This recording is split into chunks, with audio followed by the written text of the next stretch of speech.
Hey guys, Chain MTG here. This is a deck tech on Legacy. This is Goblin Charbeltcher or Charbelcher or whatever the other names are. There's tons of names for it, but the main ones are Charbelcher and Goblin Charbelcher. And this deck is going to be ordered.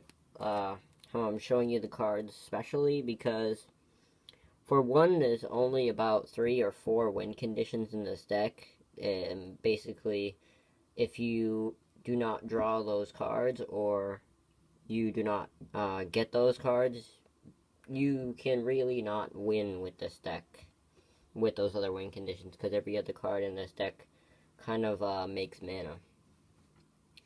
Because the point of this deck is to get 7 mana on turn 1 or turn 2 to tap and activate Goblin Charbelcher. So we will start with everything else first. We'll do the win conditions second to last, and then we'll do the lands. There is only 2 lands in this deck, so that's why we're going to leave the lands for last. First we have 3 mana Morphos. It's one colorless and a Gruul hybrid or a green-red hybrid, and it's add 2 mana of any combination of colors to your mana pool and then you draw a card. And it's from Modern Masters. And yeah, it's a 3 of in this deck. Second, we have Tinderwall. It's a 1 green for a summon wall, and it's a 0/3. And you can pay 0 to sacrifice it and add 2 red mana to your mana pool, and you play it as an instant or an interrupt. Or you can pay a red and have it deal 2 damage to target creature it blocks. You mainly just want to use it for its first ability, so make the mana. Yeah, that is a 4 of in this deck. Thirdly, we have Rite of Flame. It is from Ice Cage. These ones are from Ice Cage. It is 1 red, and I add 2 red mana to my mana pool, then add 1 for each card in each graveyard named Rite of Flame. So if you have multiple Rite of Flames in graveyards, then say you have 1 in your graveyard and you play another one, it'll add 4 instead of 2. So that's always good if your opponent is playing Rite of Flame also. That is a 4 of in this deck.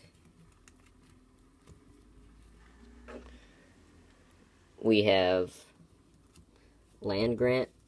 This is one important card in this deck. It's not really a win condition.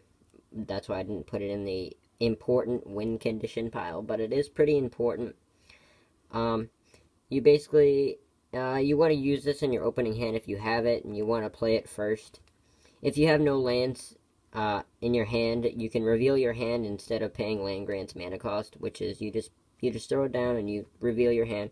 And then you search your library for a forest card and then put it into your hand and then shuffle your library. And I will show you why that comes in handy later. And that is a playset of in this deck. We have Simian Spirit Guide. It's a 3 mana for 2 red and 2 colorless and a red, sorry. And it's a creature. It's an ape spirit, kind of weird. And it's a 2/2. And you remove him from the game from your hand, and he adds 1 mana. You basically don't want to use him as a creature, you just want to use him for that mana ability. If you have him in your opening hand and you need him, just use him to get the mana you need. We have Desperate Ritual. It's simple, 2 mana, add 3 red to your mana pool. One colorless, 1 red, add 3 red to your mana pool, and it's a Splice and Arcane. And Splice and Arcane is basically, if you play 2 of these, it doubles it. So if you play two of these Desperate Rituals, you can splice it, and it'll add 6. Also, I think it works from the graveyard. I'm not sure, but I'm not going to explain because I'm going to try to make this video quick. Then we have Elvish Spirit Guide, which is a 2 colorless and a green for a 2/2 summon spirit. You don't want to use him for that ability. It's just like the Simian Spirit Guide. You want to use him for his sacrifice ability. You sacrifice him when he's in your hand and he adds 1 green, and you can use him as an instant. So he's basically just like Simian Spirit Guide, but he adds green instead of red. So that's 4 of in this deck. Next we have Street Wraith. It's a 4 of in this deck. Now usually instead of Street Wraith, we would run Gataxian Probe, but I currently don't have Gataxian Probe, so I'm not running Gataxian Probe. But when I will get Gataxian Probe, I will put Gataxian Probe in, because that is a lot better than the Street Wraith. But for now, I'm going to put Street Wraith in there. Basically, you don't want to use him as a creature. He's a 3 colorless, 2 black, and he has Swamp Walk for a 3/4. Don't want to use him for that. You want to use him for cycling. You just pay 2 and you draw a card. That's basically how you get your card advantage, and maybe you can draw into something good that'll give you the extra mana to activate Goblin Charbeltcher. So yeah, that is a 4 of for now. Next we have Chrome Mox. It's a 0 for an imprint, and when he comes onto the battlefield, the card you imprinted it on, it taps for that color of mana, and I can remove a non-artifact, non-land card from your hand from the game, and that's imprinted on Chrome Mox. And then when he taps, you add the color of the imprinted card's color. So if you imprint a red card, when you tap Chrome Mox, it'll tap for a red mana. So that is a playset of in this deck.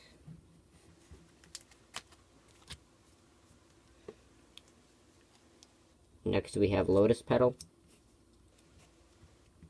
It's 0, and then you tap and sacrifice Lotus Petal to add 1 color of any color to your mana pool. Simple as that. It's a playset in this deck. Last but not least in this section is Seething Song. It's 2 colorless and a red to add 5 red to your mana pool. Simple as that. It's a playset in this deck. Now we will go on to the win conditions of this deck. The first win condition, which is probably a really important one, is empty the warrens. Now we're only running 3, and I'll show you why. I might make a part 2 on the sideboard of this deck, because I can only record for 12 minutes, that's why I'm trying to make this quick.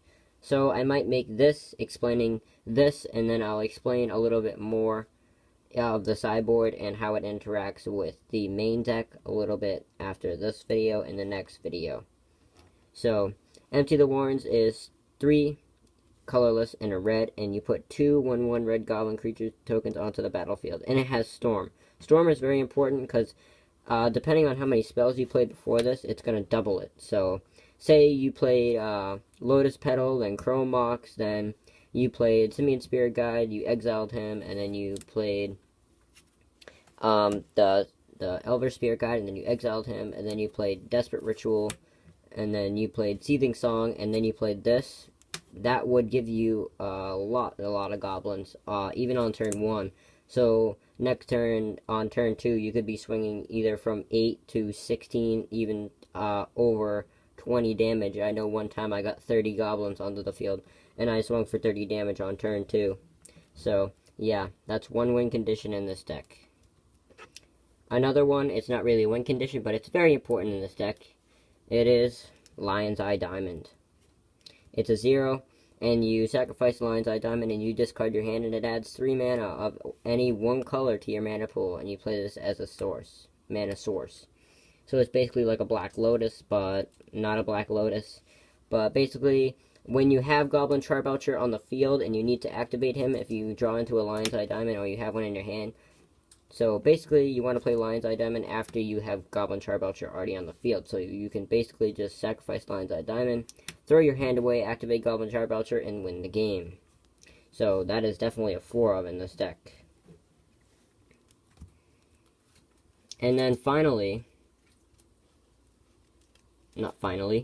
we have a few more cards. We have 2 playsets of more cards. We have Burning Wish. This is a very good win condition because it can take sideboard cards out of your sideboard and put them into the game without you actually sideboarding. So You basically, I'll read it. Choose a sorcery card from outside of the game, reveal that card, and put it into your hand, and then remove Burning Wish from the game. So basically, you can take a sideboard card, put it into your hand, and then take Burning Wish and remove it. So you basically swap them. And it's one colorless and one red. And we are running a playset. I'll explain that in the sideboard video, which is coming up next. And last but not least, the most important win condition in this deck is the man himself, Goblin Charbeltcher. This is what you want to win on.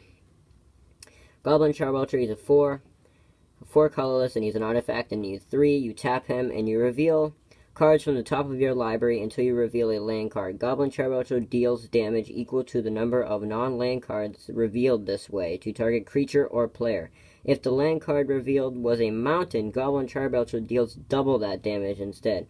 Put the revealed cards on the bottom of your library in any order. So basically, that's a very good win condition if you can get him off turn 1. And you only have 2 lands in this deck. Basically, the odds of you dealing more than 20 damage to him on turn 1 or 2 is about 95%. And the last 2 lands in this deck are a Bayou and a Taiga. Now, when you use the land grant to go search for a forest, you want to take the Bayou. So when you activate Goblin Charbeltcher, the Taiga is somewhere in the deck. So when you activate Goblin Charbeltcher, you always hit this Taiga, and it is a mountain, so it's always going to deal double the damage. So basically, yeah, that is how this deck wins. It can also win with goblins, and yeah, that's basically how this deck works. That is Goblin Charbeltcher for Legacy, and I will make the sideboard video coming up right now after this video. Stay tuned. I'm Chained MTG, and this is the next video.